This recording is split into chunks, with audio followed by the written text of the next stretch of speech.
Getting mighty tired of your trifling ways and of listening to that jackass Bray. For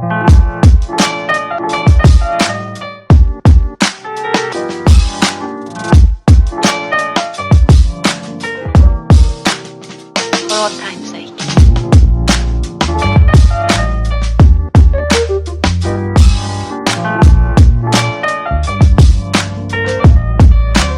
As time goes by.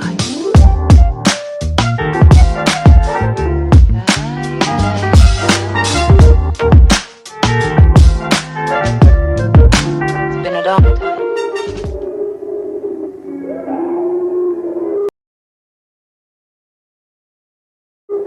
Well, I visited the State Institution for the Mentally Retarded, and I think particularly at Willowbrook that we have a situation that borders on a snake pit, and that the children live in filth, that many of our fellow citizens are suffering tremendously because lack of attention, lack of imagination, lack of adequate manpower.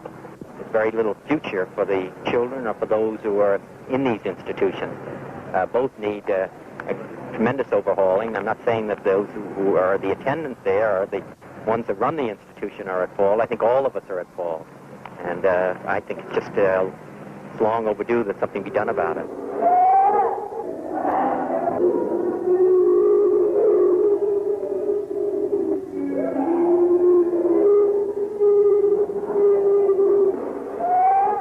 It's been more than 6 years since Robert Kennedy walked out of one of the wards here at Willowbrook and told newsmen of the horror he'd seen inside. He pleaded then for an overhaul of a system that allowed retarded children to live in a snake pit. But that was way back in 1965, and somehow we'd all forgotten. I first heard of this big place with the pretty-sounding name because of a call I received from a member of the Willowbrook staff, a Dr. Michael Wilkins. The doctor told me he'd just been fired because he'd been urging parents with children in one of the buildings, building number 6, to organize so they could more effectively demand improved conditions for their children. The doctor invited me to see the conditions he was talking about, so unannounced and unexpected by the school administration, we toured building number 6. The doctor had warned me that it would be bad. It was horrible. There was one attendant for perhaps 50 severely and profoundly retarded children. And I think it's just it's long overdue that something be done about it. How long have you been at Willowbrook? 18 years. How is it living on the ward that you live? Disgrace. The attendants are trying their best, but the staff is just too small to do anything more than just try and keep the place clean. When there's only one person to take care of 30 or 40, nothing good can possibly happen. No rehabilitation, no training, nothing. The attendants are as much the victim of the conditions here as the patients are.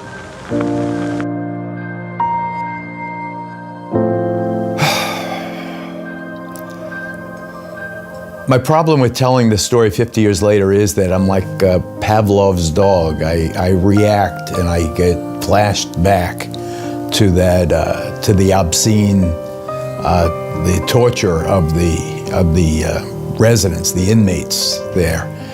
It was something so utterly terrible that it was almost unbelievable. This was a secret enclave, and they tried to clean it up. The expose really led to major changes in the disability system in this country, and various laws were passed which were designed to protect people with disabilities. In 1975 alone, 3 significant laws were enacted, leading up to the passage of the Civil Rights for Institutionalized Persons Act, which protects the rights of people with disabilities in institutional facilities, followed by the official closure of Willowbrook in 1987, paving the way for the Americans with Disabilities Act in 1990.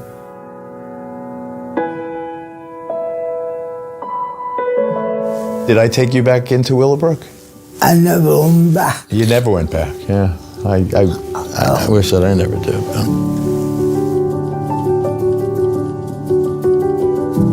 So after Bernard left Willowbrook, he went on to become a civil rights activist for people with developmental disabilities, and really was a driving force behind the creation of the statewide Self-Advocacy Association of New York State, or SANES as it's called. So he went on to do some great things after he left Willowbrook.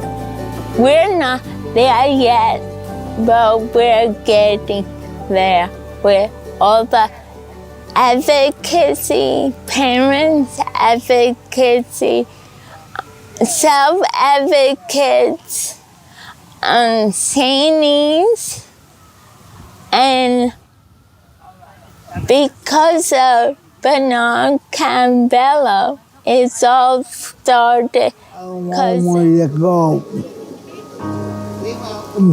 This could go on forever until we change our attitude about people with developmental disabilities. Bernard he went on to have a career in advocacy. Where would he have been if he'd never met Wilkins and Bronson? He became a symbol of a potential realized.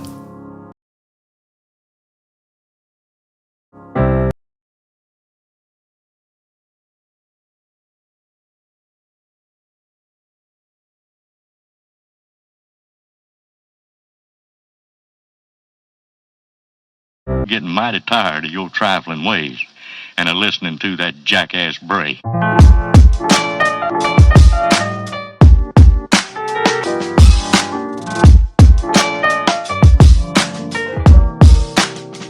all time.